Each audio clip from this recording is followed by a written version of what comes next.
अस्सलाम वालेकुम दोस्तों, मैं हूं शाहरुख। और अगर आप मेरा चैनल वाइजली देखते हैं तो आपको पता होगा कि शायद एप्पल का सबसे ज़्यादा मजाक मैंने ही बनाया है।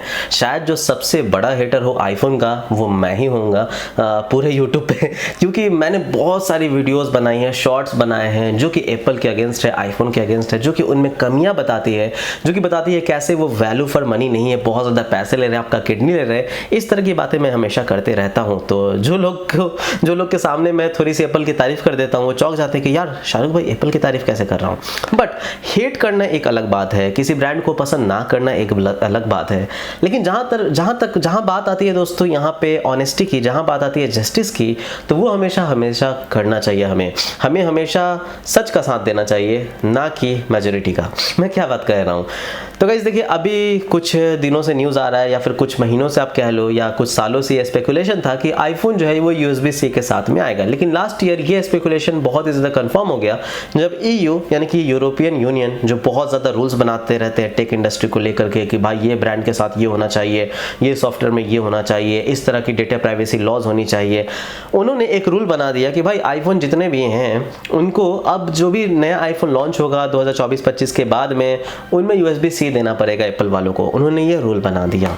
अब देखो, ऐसे देखने में लगता है कि भाई ये रूल तो बहुत ही अच्छा है, कन्वीनियंस हो जाएगा, लोगों के बीच में एक सीमलेस पोर्ट हो जाएगा, सबके साथ एक पोर्ट रहेगा तो चार्जर ढूंढना आसान हो जाएगा, USB केबल ढूंढना आसान हो जाएगा, USB-C फास्ट भी है लाइटनिंग पोर्ट से तो ज़्यादा फास्ट में डाटा स्पीड होगा, USB-C में ज़्यादा वाट के सपोर्ट करते हैं चार्जर तो भाई 100 वाट 120 वाट का चार्जिंग सपोर्ट भी आ जाएगा, दैट विल इम्प्रूव आईफोन। चलो बहुत सारी बातें हैं जो कि मैं समझता हूँ, yes USB-C is better than lightning port. लेकिन मैं एक बात ये भी मानता हूं कि अगर आप किसी को जबरदस्ती बेटर बनाओ तो ये भी सही नहीं है। विच मीन्स अगर कोई ऐसा लॉ बनाए जो किसी ब्रांड को इंप्रूव कर रहा हो लेकिन उसे फोर्सफुली कर रहा हो तो ये मुझे पसंद नहीं है। बिकॉज मैं मानता हूं कि सभी ब्रांड को उनके स्टैंडर्ड के तौर पे चलने का हक है। मैं कहना क्या चाहता हूं, तो अगर आप कोर एप्पल फैंस को देख लो तो उन्हें फर्क नहीं पड़ता कि उनके एप्पल डिवाइसेस में फास्टर चार्जिंग स्पीड है या नहीं है, 100-120 वाट की स्पीड है या नहीं है, वो एप्पल के 15 वाट या 25 वाट तक से भी खुश हैं।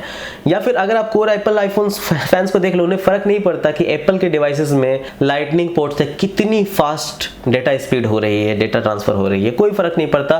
वो नॉर्मल डेटा ट्रांसफर से खुश है या फिर एयर ड्रॉप यूज करके बिल्कुल ही खुश है। उन्हें फर्क नहीं पड़ता कि उनमें लेटेस्ट USB-C है या नहीं है, USB 3.0 है या नहीं है, उनका जो USB-C है उसमें बहुत सारे फंक्शंस है या नहीं, मतलब उन्हें फर्क नहीं पड़ता। बेसिकली उन्हें बस चाहिए एक रिलायबल डिवाइस, एक एप्पल डिवाइस, और सबसे ज्यादा उन्हें चाहिए एक ऐसा ट्रेडमार्क जो सिर्फ और सिर्फ उनके पास हो, जो एक ऐसा हॉलमार्क है एप्पल उनके लिए, ऐसा स्टेटस सिंबल है उनके लिए कि भैया उनके पास जो चीज हो बस वही हो, चाहे फास्ट हो स्लो हो फर्क नहीं पड़ता, बाकियों के पास वो चीज नहीं होनी चाहिए। लेकिन तभी बीच में आता है हमारे EU और कहता है कि नहीं भैया आपको तो USB-C देना पड़ेगा, आपको तो ये चेंजेस करने पड़ेंगे, अगर आप ऐसा नहीं करोगे तो हम अलाउ नहीं करेंगे अपने कंट्री में, पूरे जो कि यूरोप बहुत बड़ा है, पूरे यूरोप में हम आपको आपके डिवाइसेस को सेल करना जरूरत नहीं करेंगे। और इससे पहले अगर आपको पता होगा जब एप्पल ने चार्जर अपने बॉक्स से हटाया था तो इन्होंने फोर्स किया था कि आपको जो है चार्जर बॉक्स के साथ में देना पड़ेगा, तो एप्पल को बॉक्स के साथ में चार्जर देना पड़ा था।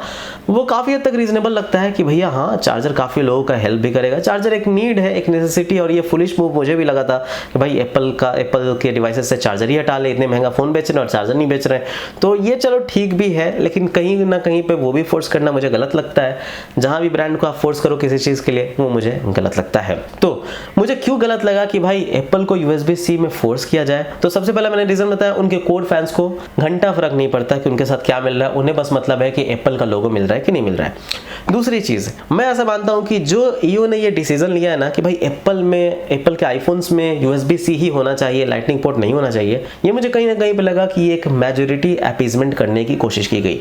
मेजोरिटी अपीजमेंट क्या होती है, तो मान लो दो ग्रुप्स के लोग हैं, एक ग्रुप में बहुत ज्यादा लोग हैं, दूसरे ग्रुप में बहुत कम लोग हैं, तो जो लॉ है, जो गवर्नमेंट है, वो हमेशा उनकी बातें सुनेगा जिसमें ज्यादा ग्रुप के लोग हैं, जिसमें ज्यादा लोग हैं उस ग्रुप की बातें सुनेगा।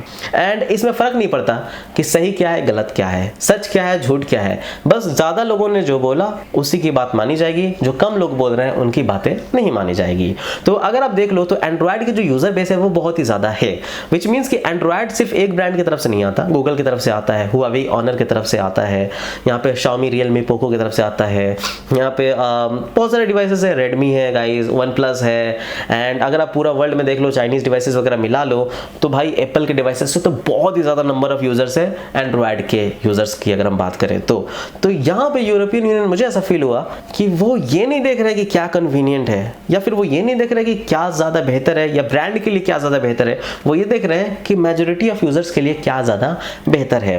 विच मीन्स कि अगर मान लो 70% लोग एंड्रॉयड यूज़ करते हैं और 30% लोग iOS यूज़ करते हैं, तो ये देख रहे हैं कि भाई अगर ये 30% भी USB-C यूज़ करने लग जाए, जो कि 70% लोग USB-C यूज़ कर रहे हैं, तो दोनों के बीच में कन्वीनियंस ज़्यादा बढ़ जाएगा एंड मेजोरिटी लोग भी खुश हो जाएंगे। एंड दैट इज़ वाई मुझे लगा कि ये एक मेजोरिटी अपीजमेंट वाली जो है यहाँ पे नियम लाई गई है, मेजोरिटी को अपीज करने की कोशिश की गई है, खुश करने की कोशिश की गई है।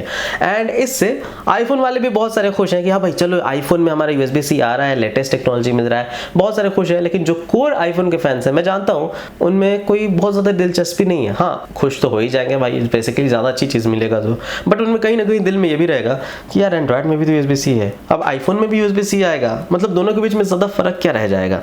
एंड यहाँ पे उनके स्टेटस सिंबल में थोड़ा सा झटका लगेगा, थोड़ा सा मतलब यहाँ पे उनका धक्का तो लगेगा। बट मैं कहना क्या चाहता हूँ, तो बेसिकली देखो, अगर आप नॉर्मली टर्म में सोचो तो आपको ऐसा फील होगा कि इट्स अ गुड थिंग कि भाई ज़्यादा से ज़्यादा लोग के बीच में कन्वीनियंस बढ़ जाएगा। बट टिक का मतलब ये नहीं है कि दो ब्रांड्स के बीच में या दो सॉफ्टवेयर्स के बीच में कन्वीनियंस बढ़ाया जाए। टिक का मतलब ये है कि अगर दो अलग अलग ब्रांड है तो उनके बीच में कुछ डिस्टिंक्ट फीचर्स भी रहे, जिसके वजह से वो सेपरेट एंटिटी की तरह काम कर सके, ना कि ऐसा हो कि भाई दोनों ब्रांड बिल्कुल ही सेम बन जाए। अगर दो ब्रांड बिल्कुल ही सेम बन जाएंगे तो दोनों के बीच में कोई डिस्टिंक्ट डिफरेंस रहेगा नहीं, तो फिर क्या फर्क पड़ता है इसको चूज करे या उसको चूज करे, राइट। तो यहाँ पे दो ब्रांड्स के बीच में हमेशा डिफरेंस होना चाहिए। अगर आप उसे क्लोज लाने की कोशिश करोगे तो कोई ना कोई एक ब्रांड बर्बाद हो जाएगा। एंड यही यूरोपियन यूनियन आईफोन के साथ कर रहे हैं, एप्पल के साथ कर रहे हैं। अब यहाँ पे एक सिचुएशन सोच के देखो, चलो लेट से मान लेते हैं कि EU इसलिए कर रहे हैं क्योंकि USB-C ज्यादा बेहतर टेक है, लेकिन मान लो, जस्ट मान लो कि जितने भी एंड्रॉयड है उसमें लाइटनिंग पोर्ट होता और जितने भी आईफोन है उसमें USB-C होता पहले से, ठीक है। अब 70% लोग लाइटनिंग पोर्ट यूज कर रहे हैं जो कि आउटडेटेड है, एंड 30% लोग USB-C यूज कर रहे हैं जो कि भाई एकदम से नया है, आईफोन में यूज कर रहे हैं। तो क्या तब भी यूरोपियन यूनियन का यही डिसीजन होता कि एक काम करो, जितने भी 70% लोग हो, तुम लोग अपना जो ब्रांड है उसमें अब USB-C लाओ, यहाँ पे लाइटनिंग पोर्ट अपना हटा दो? क्या ऐसा करता? मुझे नहीं लगता। मुझे ऐसा लगता है कि तब भी EU यही कहता कि भैया आईफोन तुम्हारी बारी है, तुम लाइटनिंग पोर्ट ही यूज करो। क्यों? ताकि दोनों के बीच में ज्यादा कन्वीनियंस आए, ताकि क्योंकि इधर मेजोरिटी ज्यादा है ना, लाइटनिंग पोर्ट यूज कर रहा है, तो भाई तब भी वो लोग यही करते हैं। मुझे ऐसा फील होता है, मुझे यही लगता है। मे बी अदरवाइज कुछ और हो सकता था, बट मुझे यही लगता है कि मेजोरिटी को अपीज करने की तब भी कोशिश कर जाती जब USB-C का इस्तेमाल कम डिवाइसेस में होता तो उसे हटवाया जाता। खैर, ये एक ओपिनियन वाली बात है, सही भी हो सकती है, गलत भी हो सकती है, फ्यूचर किसने देखा। बट मेरा ये एग्जांपल देने का मकसद ये था कि हाँ भाई यहाँ पे मेजोरिटी अपीजमेंट करने की कोशिश जो है यहाँ पे की गई है। अब मान लो अगर हम बात कर ले कि हर चीज़ कन्वीनियंस की ये बात कर ले कि हाँ भाई एंड्रॉयड में 70% में USB-C है तो 30% iOS में भी USB-C आना चाहिए, तो भाई आगे चल कर के ये EU तो और भी ज़्यादा कुछ नियम ला सकता है कि नहीं भैया आप एयर ड्रॉप इस्तेमाल मत करो, आप एक काम करो गूगल का नियर बाई शेयर दे दो आईफोन में। क्यों? क्योंकि 70% भी नियर बाई शेयर यूज़ कर रहे हैं तो गूगल का भी ट्रांसफर तो काफ़ी अच्छा हो जाता है। लेकिन यहाँ पे एयर ड्रॉप तो भाई टोटली फिनिश हो जाएगा अगर EU ऐसा रूल ला दे तो। एयर ड्रॉप के बीच में जो एप्पल और मैक के बीच में जितनी अच्छी यहाँ पे जो है तालमेल है, एप्पल से जो डेटा ट्रांसफर होता है, चाहे आईपैड में ले लो, चाहे मैक में ले लो, चाहे उनके मैकबुक्स में ले लो, तो काफ़ी अच्छा होता है डेटा ट्रांसफर। बट EU ला देगा ऐसा रूल कि भाई 70% तो नियर बाई शेयर यूज़ कर रहे हैं तो आप भी नियर बाई शेयर यूज़ करो, एयर ड्रॉप आपको नहीं यूज़ करना है, तब क्या करोगे? या फिर ला देगा कि नहीं आपको गूगल मैसेजिंग और गूगल के डायलर यूज़ करना है, क्योंकि 70% यूज़ कर रहे हैं। या फिर मान लो, ऐसा तो नहीं होगा, कभी नहीं होगा, बट हिपोथेटिकली मान लो EU ला दे रूल भाई 70% एंड्रॉइड यूज़ कर रहे हैं, एप्पल तुम भी अपने डिवाइस में एंड्रॉइड यूज़ करो। क्यों? क्योंकि दोनों के बीच में कन्वीनियंस बढ़ेगी। भाई कन्वीनियंस गया भाड़ में, कन्वीनियंस का कोई मतलब नहीं है यहाँ पे मतलब है कि दो अगर सेपरेट एंटिटीज है, एक iOS और दूसरा एंड्रॉइड चल रहा है, तो दोनों को सेपरेट एंटिटीज की तरह काम करने दिया जाए, दोनों को एक दूसरे के क्लोज नहीं लाने दिया जाए।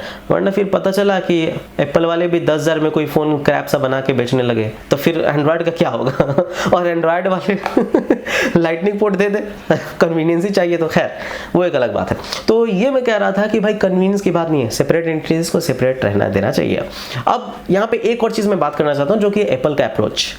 एप्पल को मैंने देखा है शुरू से वो लोग स्लोली अपने टेक को रिवैम्प करते हैं, लेकिन फिर बीच बीच में अचानक से वो काफ़ी कुछ चेंज कर देते हैं। जैसे जहाँ तक मुझे ऐसा लगा कि एप्पल का जो अप्रोच रहा है शुरू से वो ये रहा है कि लाइटनिंग पोर्ट आउटडेटेड हो गया, कोई बात नहीं, जब तक हम लाइटनिंग पोर्ट को चला सकते चलाते हैं, कोई दिक्कत नहीं है। हम 20 वाट तक तो स्पीड दे ही दे रहे हैं, उससे ऊपर भी शायद 5-10 वाट और बढ़ा के हम दे ही पाएंगे, इतने में हमारे लोग खुश है, नो प्रॉब्लम करते हैं। फिर धीरे धीरे हम लोग क्या करेंगे, लाइटनिंग पोर्ट से डायरेक्टली हम जंप कर जाएंगे और कहाँ जाएंगे तो पोर्टलेस बन जाएंगे। आई थिंक कि कहीं ना कहीं एप्पल का अप्रोच ये था कि पूरा का पूरा उनका जो फोन है उन्हें वायरलेस बनाना था। वायरलेस मींस कि पोर्टलेस बनाना था बेसिकली, कि वो लोग वायरलेस चार्जिंग तो अब सारे फोन में देते हैं, तो बेसिकली उन्हें अपना पोर्ट हटाना था। या फिर वो लोग का देखे होंगे अप्रोच कि वो लोग 2 सिम से 1 सिम पे आ गए और 1 सिम उनका हो गया भाई ई सिम। तो आने वाले कुछ फोन्स में आप जानते हो कि ई सिम पहला सिम भी हट जाएगा, विच मीन्स कि टोटली ई सिम हो जाएगा डिवाइस, जो कि आईफोन 14 में भी शायद हुआ था ऐसा। तो वो लोग एक पोर्टलेस फोन बना रहे हैं, वो लोग बिना ऐसा फोन बना रहे हैं जिसमें कोई होल्स ना हो, तो शायद वो लोग स्पीकर को हटा के उसका भी कुछ रिवैम्प लेकर के आएंगे। तो बहुत सारी चेंजेस वो लोग करने की कोशिश कर रहे हैं। तो कहीं ना कहीं एप्पल एक ऐसा रास्ते पे जा रहा था जहां उन्हें पोर्ट की जरूरत ना पड़े, वो पोर्टलेस फोन बना सके। लेकिन जब आप देखोगे लाइटनिंग पोर्ट, तो वो USB-C से साइज में काफी छोटा है, तो वो ऑलरेडी एक छोटा पोर्ट अचीव कर चुके थे, जो साइज के मामले में तो USB-C से एडवांस था, भले ही स्पीड और डेटा ट्रांसफर के मामले में ना हो, बट साइज के मामले में तो USB-C से एडवांस था। तो उन्हें पोर्टलेस बनाने के लिए इससे बड़ा कोई पोर्ट का जरूरत नहीं था, उन्हें बस जरूरत था कि अब धीरे धीरे यहाँ से पोर्टलेस बन जाए। बट EU का रूल आ गया कि नहीं भैया, आपको पोर्टलेस नहीं बनने देंगे, USB-C आपको देना होगा। तो मैं भी 1-2 साल के बाद वो लोग USB-C हटा के पोर्टलेस बनाए, वो एक अलग चीज है। बट यहाँ पे कहीं ना कहीं रास्ते में रुकावट का काम किया EU। दूसरी चीज, जो लोग डेटा ट्रांसफर की बात करते हैं उनके लिए मैं बता दूं, जो एप्पल के कोर फैंस है, जो पूरे के पूरे सर्विसेज एप्पल की यूज करते हैं, उनका काम एयर ड्रॉप से हो जाता है। और एयर ड्रॉप पे जो स्पीड है वो USB लाइटनिंग पोर्ट से बहुत ही ज्यादा फास्ट है। तो उन्हें जरूरत ही नहीं थी USB-C डेटा ट्रांसफर के लिए, उन्हें जरूरत ही नहीं थी, बिकॉज वो लोग वायरलेसली पूरी तरह से हो चुके हैं। उसी तरह से चार्जिंग स्पीड में वो लोग 15 वाट से खुश है वायरलेस स्पीड दे करके, उन्हें जरूरत नहीं है ज्यादा कुछ। तो यहाँ पे मेजोरिटी की बातें सुनी गई। जो एंड्रॉयड यूजर थे वो कह रहे थे कि EU भैया एक काम करो, 100 वाट का स्पीड आना चाहिए आईफोन में, USB-C ला दो, डेटा स्पीड फास्ट होना चाहिए, USB-C ला दो। अरे भाई, आईफोन यूजर्स को फर्क नहीं पड़ता, बट फर्क किसको पड़ रहा है, एंड्रॉयड वालों को। एंड उन्हें खुश करने के लिए EU जो है वो आईफोन में चेंजेस ला रहा है। एंड इसका एक ही प्रेडिक्शन है, अगर आगे कुछ भी EU ऐसा करता है, लेट्स से, मुझे ऐसा लगता है कि वो करेगा, चाहे वो एयर ड्रॉप हटा करके कुछ नियर बाई शेयर लाने की बात हो, या फिर गूगल का RCS लाने की बात हो, जो कि मैसेजिंग सर्विस हो, जो कि गूगल ने बीच में बहुत ज्यादा कैंपेन भी किया था कि एप्पल वालों तुम लोग RCS यूज करो, एप्पल ने सुना तक नहीं। बट लेट्स से अगर EU ऐसा कुछ करता है, ऐसा कुछ नियम लाता है, तो ये नुकसान करेगा आईफोन को बहुत ही ज्यादा। USB-C भले उतना नुकसान ना करे, बट जबरदस्ती का चेंज हमेशा ब्रांड को हर्ट करता है, इतना जान लीजिए। आगे देखते हैं क्या होता है USB-C आने के बाद, आगे क्या होता है। बट मुझे ऐसा लगता है कि यह डिसीजन EU की तरफ से सही नहीं था, और मुझे ऐसा लगता है कि आगे और भी बहुत गंदे और बुरे डिसीजन यूरोपियन यूनियन लेने वाला है, आईफोन को पूरी तरह से चेंज करने वाला है, which will not be in favor of Apple. Thank you, bye bye, जय हिंद।